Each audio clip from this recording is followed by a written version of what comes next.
amyenda ho dun sa Juvenile Justice Act. Sa panig ho ng House of Representatives, anong rekomendasyon po ninyo? Well, Joel, sa totoo, yung sinabi naman ni Senate President Sherwin, tama naman yun, dapat pag-aralan yung sa criminal liability. Pangalawa po, yung dun sa banning, marami na hong bills at marami na hong hearings na ginaganap dyan. Pero sa totoo po, ang paniniwala ko dyan, kahit wala namang batas, kaya na ng DepEd gawin yan, kung talagang kinakailangan na as much as possible. Pero madagdag lang, kailangan na po natin talaga moving forward, siguraduhin na yung mental health ng ating mga kabataan, teaching and non-teaching, mapangalagaan. Nagpasa na po kami ng batas 2 years ago pa po Ito yung sa pagdagdag at pag-akyat ng karera ng ating mga guidance counselors, yung mga guidance counselor associates. Sana po ay maipatupad na po yun. Kasi sa totoo, kailangan rin po talaga yan. Kailangan ng, nakikita na po natin ngayon, medyo dumadami na yung insidente. Kailangan po talaga ng meron nagbibigay ng tamang gabay. Tapos yung sa anti-bullying po natin, sa totoo, yung batas po niyan, review na po namin. Sa totoo, mukhang maganda na yung batas, yung implementing rules, inamyendahan na po yan. Ang kailangan po talaga mas maging proactive ang SDO natin, yung mga DepEd na Schools Divisions Office. Kasi talagang dapat po ay talagang malaman po nung lahat itong mga consequences at yung nabawal po talaga ang bullying at ano yung forms ng bullying. Pero lahat po yan may batas na. Kailangan lang po talaga ipatupad sa ating mga paaralan ng DepEd. May sapat po bang resources ang DepEd para ipatupad itong mga batas na pinal ng Kongreso at nilagdaan bilang batas ng Pangulo? Yes, katulad po itong sa guidance counselors po. Sa totoo, sa budget ngayong taon for 2026, almost 15,000 po yung items na inilaan dyan sa GAA. 10,000 pong items para dun sa mga guidance counselor associates. Ito po yung hindi naman kinakailangan na registered guidance counselor ay psychologist kasi kulang po yan Opo. Hindi talaga tayo ganun karami nun. So may guidance counselor associate. Ito po yung mga nagtapos ng mga college degrees na merong at least 18 units ng behavioral science. May mga ganun para meron na rin pong kahit paano nakakapag-assist sa ating mga paaralan. Again po, nasa GAA na po yan. Dapat po ay meron na pong budget yan. Yung tungkol naman sa anti-bullying, matagal na pong batas na po yan. Yung IRR na amendahan yan. Last year po, 2025, talagang kailangan po talaga proactive po yung paglatag po niyan sa bawat paaralan para alam po ng mga mag-aaral, teaching and non-teaching, ano yung mga kailangan nilang tingnan. Tapos kung meron ng guidance counselors, mas maayos po yung moving forward. At syempre po, sa totoo, yung local government units, kailangan po talagang mas magandang coordination ng DepEd kasi meron tayong tinatawag na mga local school boards na pinamumunuan po yan ng schools division superintendent at ng lokal na mayor. So diyan pa lang po may pondo diyan using the SCF para siguro ang importante kasi ngayon po maramdaman ng ating mga mag-aaral, teaching and non-teaching personnel na secure po yung bawat campus. At yan po magagamit nila yung special education fund through the local school board. Dito nila pwedeng kunin yung pondo para sa pagdagdag na security sa kanilang mga eskwelahan. Tama po? Tama po yun, Weng. Talagang So, usually po ngayon, talaga naman sa lokal po nang gagaling, yung mga security guard, ginagamit nila yung SCF to the local school board. so meron ng safeguards, Weng. Meron na palang pondo para dito. Pero hindi ho napapatupad. Tama ho ba yun, Congressman? Well, sa totoo po talaga, ang kailangan dito talaga kasi parang lahat po talaga, buong community tumutulong Kasi sa totoo, umpisahan po natin talagang pasensya na po, pero alam natin ng totoo, ang tatay, nanay, lolo, lola, yan po talaga yung idolo ng mga mag-aaral natin. So, dyan talaga dapat mag-umpisa na siguraduhin po ng yung tamang gabay. Para makita po ng mga bata po, ng mga learners natin, students natin na kung ano yung tamang ugali na dapat na meron sila. Tapos pag may nakita po yung mga magulang na medyo kaiba, yung mga linalarong kunyari ng mga games, dapat doon pa lang sinasabi na po ng mga magulang or humingi na ng tulong kahit sa whether sa local government or through our DepEd po para matutukan na po yung mga issue na to. Pero talagang ang Sir Joel, ang issue dito proactiveness eh. Mm. Kailangan talaga talagang hindi passive pero active na active lahat ng Yes. yung education stakeholders kasi alam natin na medyo alarming na rin yung nangyayari. Congressman, meron pong pangamba yung mga guro, 'di ba Joel, na dahil doon sa Child Protection Act, tinanggal yung poder nila, natanggal yung poder nila para magdisiplina ng bata. Sabi nga nakasama ko dito, mas takot na ang guro sa mga estudyante ngayon kaysa ang mga estudyante wala nang respeto, wala nang takot sa mga guro kasi hindi na nila pwedeng disiplinahin.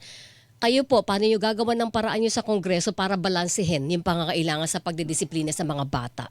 Actually, Weng, last Congress pa at ngayong Congress po na to, nakailang committee meeting na kami, naka-TWG na po kami, pero ng committee meeting kami, ibabalik sa TWG kasi meron kaming panukalang batas, ang tawag namin yung Teacher Protection Bill. Mm-mm. Dito naman po, ang gusto natin, kung ano yung maaring guidance sa ating mga guro para mas masigurado na hindi po sila matatarget ng social media na paninira o kaya mga kaso na hindi naman po well-founded. Pero ang totoo po, Bueng, Joel, talagang tingnan natin, ang hirap po talaga kaya pabalik-balik po kami sa committee, sa TWG, na ipagpulong po kami sa mga teacher groups. Talagang kailangan po talaga ng tulong ng Kongreso dito para kung ano ba talaga ang pwede nating maging solusyon dito. Sa totoo, Weng, meron kaming pinag-uusapan, sinasabi namin sa mga teacher groups. Mm-mm. Kasi ito po, labanan po talaga ito ng ebidensya eh. Lalo na pag teacher protection, di ba? Kasi Yes. pag sinabi kasi na violative of a child protection law, pag meron ganun, pagka na-violate mo yun, anti-child ka. Correct. So, pero ang sinasabi natin, ang hirap po talaga eh, patunayan eh. Especially for the teacher, kung tama siya o hindi. So sinasabi natin, hindi ba panahon na pag-usapan na natin kung dapat lagyan natin ng CCTV ang bawat classroom? Yes. Mm-mm. Kasi sa pamamagitan ng CCTV sa bawat classroom, dito po, best evidence po yun. May kita natin kung paano, ano nangyayari sa bawat classroom pag merong aligasyon laban sa isang guro. Doon po, matitingnan sa CCTV. Alam ko, hindi naman fully katanggap-tanggap pa yun sa lahat dahil bagong idea po yun. So talagang kailangan ma-discuss siya, kailangan ay maging panatagan loob ng lahat ng stakeholders dito. Pero sa totoo, kailangan umpisahan na yung pag-uusap dito eh. Mm-mm. Okay. Ako, Weng, nung araw, talkative ka, di ba? Oo, Tapos, nakahuli ka ni teacher, pipingutin ang tenga mo. Totoo yan. At the same time, o sige, stand in the corner, di ba? Magsulat ka ng sorry po ng isang Ayan, daan sa ganun. blackboard. Ganon. Tapos, pag uwi mo ng bahay, tatanungin sa'yo ng nanay mo, bakit namumula tenga mo? Piningot mo ako ng teacher. Ba't ano ginawa mo? Talkative daw po ako. Pipingutin ka na naman ulit ng nanay mo. Kasi si nanay kumakampi doon sa pagdisiplina ng teacher, di ba? Tayo lumaki naman na maayos. Oo. Ewan ko masyado ng ano ngayon. Sensitive? ang lipunan na congressman ano.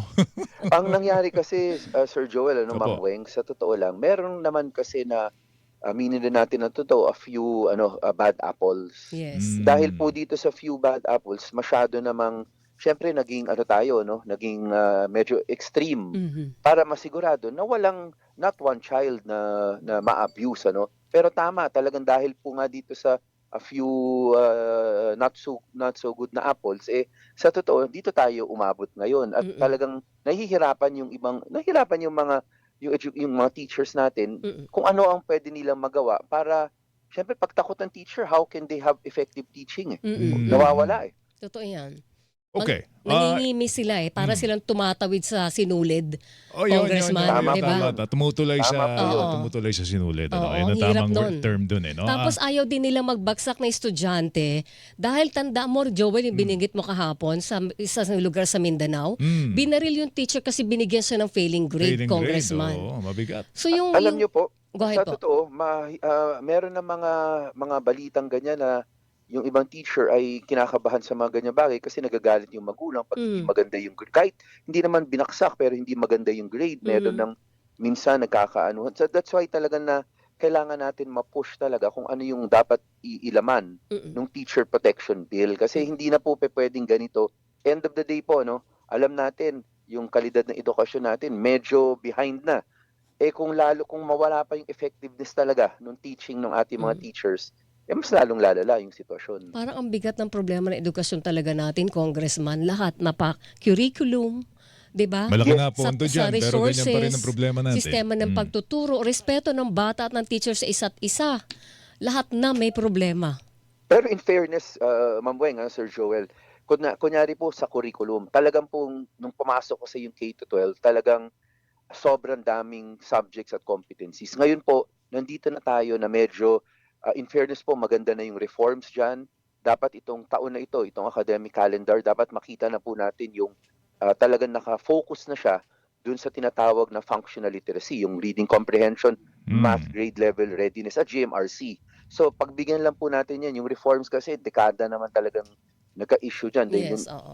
K-12, 2016 pa po yan. No? So ngayon, yan medyo may ano na tayo, progreso tayo dyan. Ngayon po talagang itong isang issue na ito, matagal na rin po yung issue kasi nitong bullying, itong mental wellness. Sabihin na natin hindi bullying, kahit mental wellness lang dahil sa nakikita nila sa social media. So ito, it's really time, may mga batas na. Kung may kulang pa, sabihin sa atin, pero sa pananaw ko ngayon, tingin ko talagang proactive implementation. Medyo ito magpo-progress na rin po tayo. Ang GMRC ba tinanggal na? O nandiyan pa rin? Binalik po natin. Binabalik natin. Binalik po natin. Gumawa Very tayo good, ng good. bagong batas about 2020 po. Oo. Binalik po natin yung GMRC as a subject. Yan At ang saka dapat Yes po. manatili. Siguro parang mas dagdagan yung panahon diin sa pagtuturo ng GMRC kasi talaga yun ang nawala, Congressman, sa totoo lang. Yes. Oo. Pero Yun ang ngayon po nawala. nabalik yan by law. So Ay, salamat hopefully po makikita natin yung magandang bunga niyan. Alright. Okay. Sir, Kong, thank salamat. you. Thank you. Good Good morning. Thank you. po. Yes. Si Salamat Pasig po. City Representative Roman Romulo, ang Chairperson, House Committee on Basic Education and Culture.